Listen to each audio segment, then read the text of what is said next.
Good afternoon, friends of Bishop Arts Theater Center. I am here with Mayor Jess Herbst of New Hope, Texas. We're here just to talk a little bit about what we're going to be doing in September.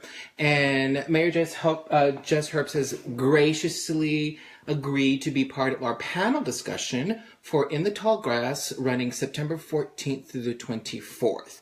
So she is going to be on that panel on the September 16th post-performance, and we are really excited that she has agreed to be a part of it. So Jess, I'm here in New Hope, and it's such a wonderful little city. Driving through here, it's what the population is, what, 600? It's about 673. That was our 2010 census, and we haven't had any census, and we're not a growing city because we're landlocked, so might be 680, might be 660, somewhere in that neighborhood. So then did you choose to be here in New Hope specifically, or this is just kind of where you wound up? Well, yes and no, both.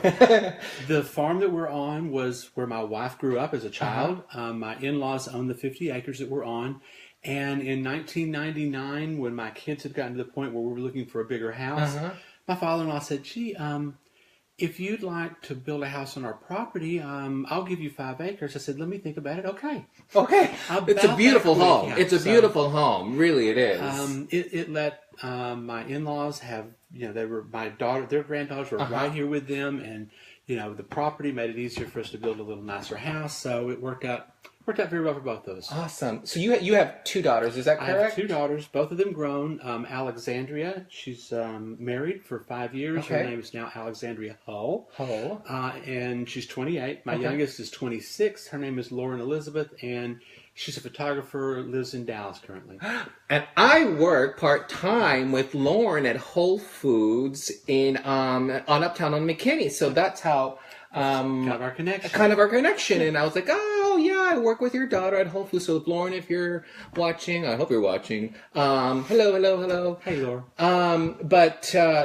Yeah, so you have 2 daughters, and so you've been on this property for how long again? We built this house in 1999, so 18 years. 18 years, wow. Almost 2 decades. And have you always been interested in politics? Well, my family was very political, so my parents always kept me up to date on what was going on, and lots of political debates. But I really didn't get into politics, per se, until 2003. When we moved here and built the house, it was a gravel road, that nice little paved road. It was all gravel, and there were several gravel roads in town, so I started going to the city council meetings to... really just to see, are they going to pave my road? Are they going to pave my road? Right. And they never were. So I got on the city council, and the person who was in charge of the roads had actually resigned, so I volunteered. I got the position as Public Works. Okay. I had about a $40,000 a year budget for all the roads at that point. I started taking a little bit of money each year and paving a little bit of road, and in about 7 years I had all the roads paved. The roads paved here in New Hope. Yep. So at that point I was kind of hooked. I'd been there for 7 years. I was enjoying it. Eventually I became Mayor Pro Tem, which is kind of vice mayor if you don't know. And so really that's how I am where I am. In 2016 I was actually running for my seat as Mayor Pro Tem. Okay. Not mayor. The mayor was alive and well at that point. He was running for his position. At the very beginning of the campaign, he got, he had a heart attack and was in critical condition. We didn't know what was going to happen, but we continued on. Just, I told the people here that if Johnny gets better, I'll be here until then. When he gets better, he'll have his seat back. He didn't get better. He didn't get better, unfortunately. No, he didn't. He passed away 3 days before the election. He still won, though. It tells you how popular he was. He'd been mayor for 26 years. Oh, wow. So at that point, I had been running the council for the last several months. It was our duty as a Class B town under Texas general law to appoint a new mayor. We could appoint anybody. Didn't matter if they'd been on the council. We could have appointed anyone. Right. They nominated me and voted for me unanimously. So, the rest is kind of history, as they say. Yep. And so in that time when you were going through that process, you really hadn't come out as transgender then. Not to my city. Not to your city. My family, my daughters, most of my friends, even at that point that was pretty much it. And so I had to give it some thought. Am I gonna be the mayor? What are they gonna do when they find out I'm transgender? Because I've been on hormones for a year and a half at that point. And what year was this again? This was 2016. 2016. About a year and a month or two ago. Okay. So I started hormones in February of 2015. So it was May of 2016. So the clock was ticking on. It was going to be fairly apparent. So. I just decided I'm going to stay mayor, and the only way I can do that and be honest is to tell everybody. So that kind of ran my schedule up a little bit. I started telling the people that I worked with. That went very well. And so then I slowly started telling some of the key people in town. By January, I had everybody but the whole city. So then it was time to tell 600 people in one shot. And I did that by writing a letter. Right. And it all worked out very well for me. Unlike what I was expecting, everybody was like, "Oh, okay, as long as you do a good job." And I'm thinking, "Well, that's how it should be." And it's it's such an amazing thing because you have had resounding support here. I have in New Hope, and it's such a small city, and especially in Texas. And when people think of small cities in Texas, especially that.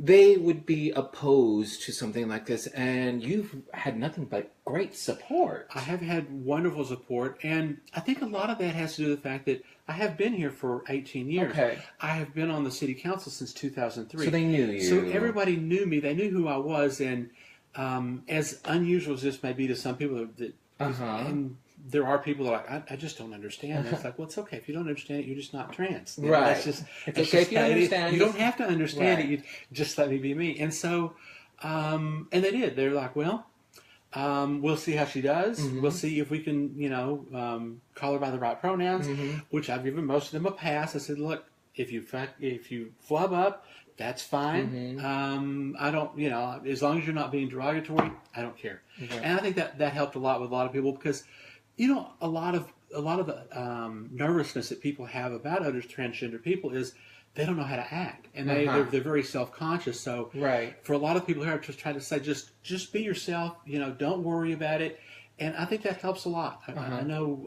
I think it really does. So has this been a really great educational opportunity for you to bring these issues and concerns of the transgender community to a small city like New Hope?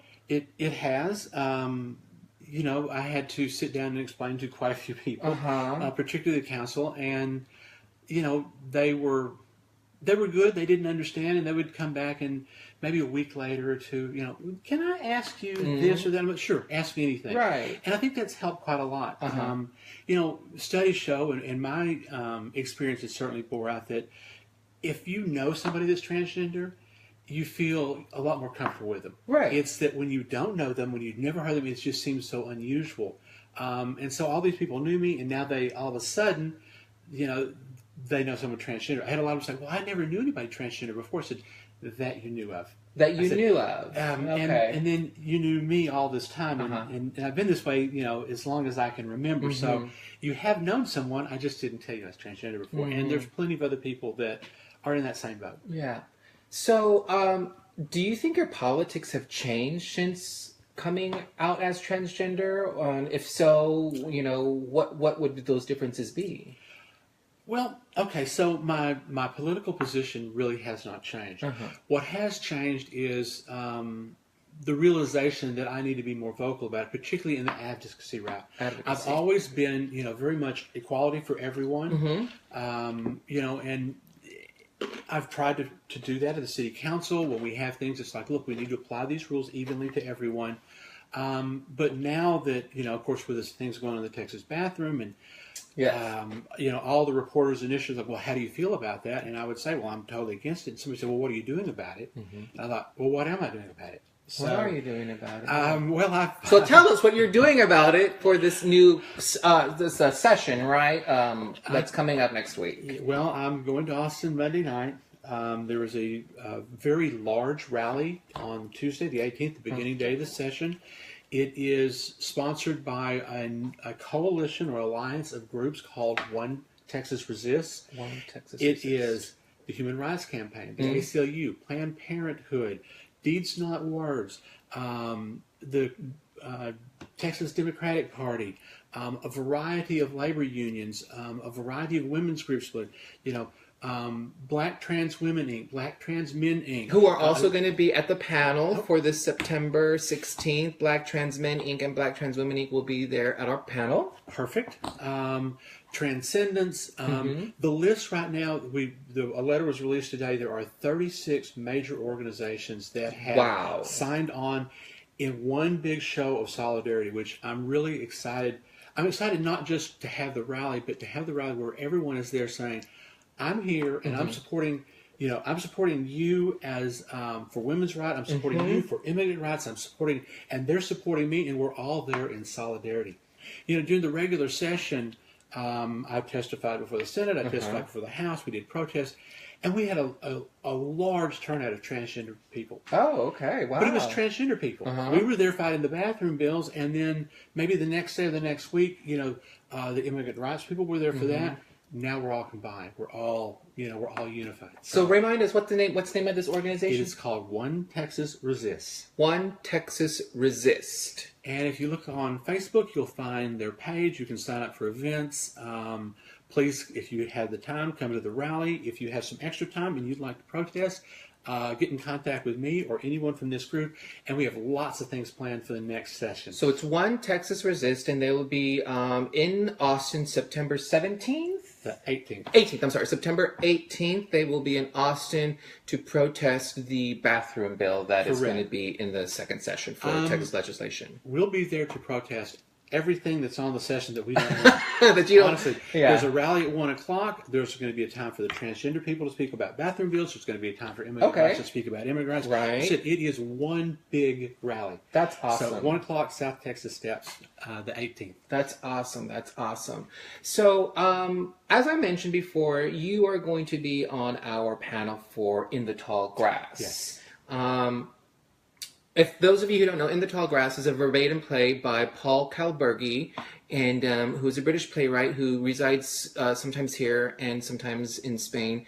And this particular play is about Shade Schuler, who was murdered in 2015. And 2015, according to statistics then, was the highest year for transgender murder.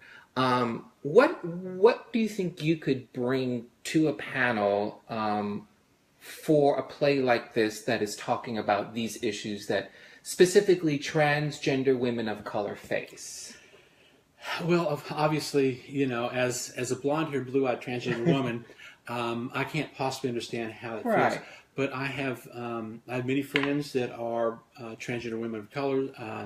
One of my best friends, one that's doing just so much, is kind of my partner in all this protest, is a woman named Nicole Lynn Perry, and we talk about this quite a lot. There's been 16 transgender women of color murdered this year. Oh my gosh! So I mean, what I can bring to the panel is an understanding of the life of a transgender woman, how it is when we interact with the public, and just kind of a glimpse into the life. I mean, so many of the women that we're talking about, they're not the lucky people like me. Maybe they've lost their job, and they're having a hard time making ends meet, and this tends to put them in situations that are not good situations.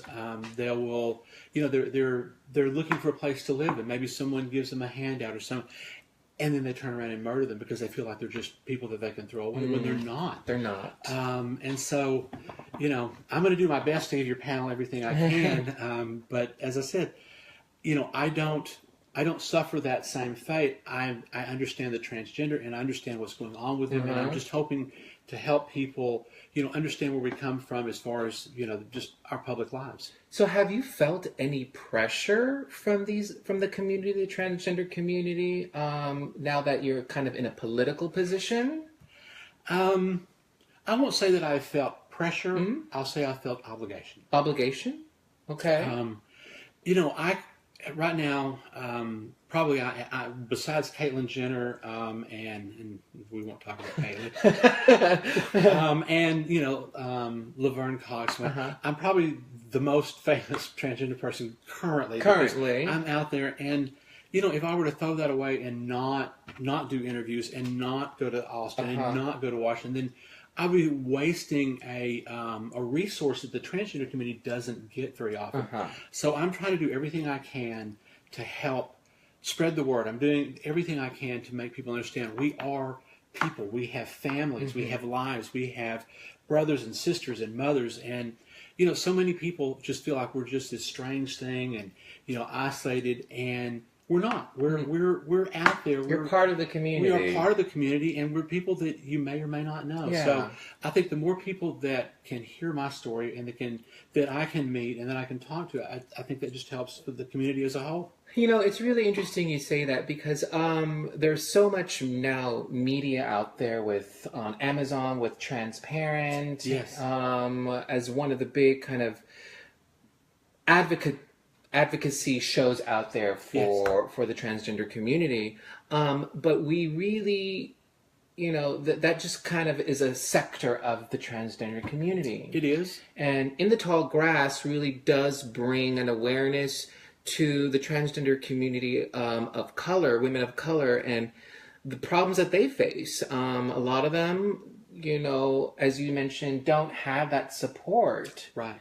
And it's important that people come and see a show like In the Tall Grass to be able to see what they're experiencing, learn from it, and hopefully do something about it. Doing something about it would be wonderful. If they can just, when they hear someone else talk derogatory about a transgender woman or a person of color or a transgender woman of color, speak up. When you hear somebody being hateful, explain to them that's not the way to be. These are real people. These are people with lives and feelings, and so many people just separate people and say, oh well, they're not really my kind of human, so I can feel bad about them. But other people can call them down on that, and I think that's really where we need to go. I mean, and that's one of the big things that you're mentioning, Transparent.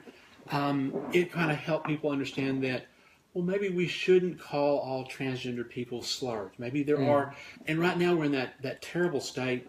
It's better than it was, but where it's like, okay, well, some of them are okay. No, we're all okay. Yeah. And it's just a matter of really getting society to get over their anxieties and go, it's okay. We are just as normal as anybody else. But a play like this is going to help so many people that see that to kind of understand what's going on. And I don't think people really know how many transgender women of color are murdered every month. Yeah. I mean, we kind of keep a clock tick of it, and every time it happens, it's just sad. We just had one 2 weeks ago. Oh my gosh, I didn't even know that. Wow. I'll have to go. I have so many things to go, but we had one 2 weeks ago. We're now up to 16 this year. Wow. And you said that there, while in Austin, there's I remember you mentioning that there's going to be pictures of them. Yeah. So tell us about that. I won't say exactly when because. Right. At one point, there will be a little bit of a disruption where transgender people and people from the coalition, they may not be transgender, will be in a position to display. We have nice big printed posters of all the transgender women who have been murdered this year, and they're all transgender women of color, their names, when they were murdered, and we're going to display them in a spot that was going to disrupt the legislature in an effort to just kind of show them. I'd love to give you more details. I know. We want a surprise. We love a good surprise, I guess. It's not that I want to surprise you. We need to surprise the DPS officers. I get it. Because they would not be fond of this idea. And so one of the things we also have to do is talk to our volunteers, people who are doing this. Like, look, here's how far you can escalate this before you will get arrested. So please, you can take it here, but stop. We don't want anybody arrested. Right. Because particularly not transgender people. It's a horrible experience because, even me, I can go in and be arrested in the city of Austin, and at that point, they're probably going to throw me in the men's cell with a bunch of people who are not going to be all that fond of me, and it's just not going to be a good experience. No matter who you are, blonde hair, blue eyes, and mayor or not, they're going to throw me in the spot to do me, to teach me a lesson. Okay, so we don't want anybody to get arrested. No. But we are going to do a few things that we at least get a stern talking to, as long as we stop at the right point. But at least you're getting the point out there, and you're getting the message out there. That's really what we're trying to do, is to explain that, look, if you pass these bills, all you're doing is promoting hate. You're giving people an excuse to say, oh, their behavior is against the law, so now I can act poorly against you. I can take my punishment out against you. And the way this law is written, there's no provision for enforcement. So what we're going to have is vigilante justice. So all of these people that right now, the few that feel bold enough to attack and murder a transgender woman of color, we're going to have a whole lot more of those if this bathroom bill goes through. And that's what we're trying to say. It's like, look, if you pass this, we've had this many people murdered already. How many more are going to get murdered? How many school children are going to get bullied? When you give the general public permission to treat a class of human beings differently than everybody else, it really just promotes bullying. Bullying and hate, and of course we are not about that. No. We want all to do acceptance and everything. Let me see here. So, Jess, before we go, this is going to be quick and sweet. Is there anything that you really want to let people out there know about yourself otherwise, or what's happening, anything new? Well, besides, Austin is my focus. The bathroom bill is my focus.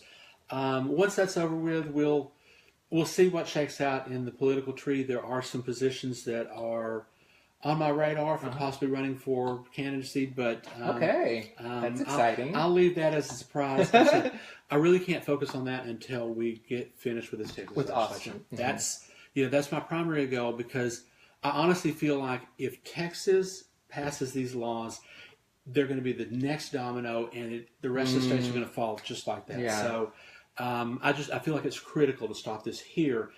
And then I can breathe easy enough to figure out what's going to happen next. So, and we still have an opportunity to write our legislatures to be able to not pass this bill. Is that correct? Writing is going to be a little slow at this point. Pick up the phone and call. Here's what you need to do.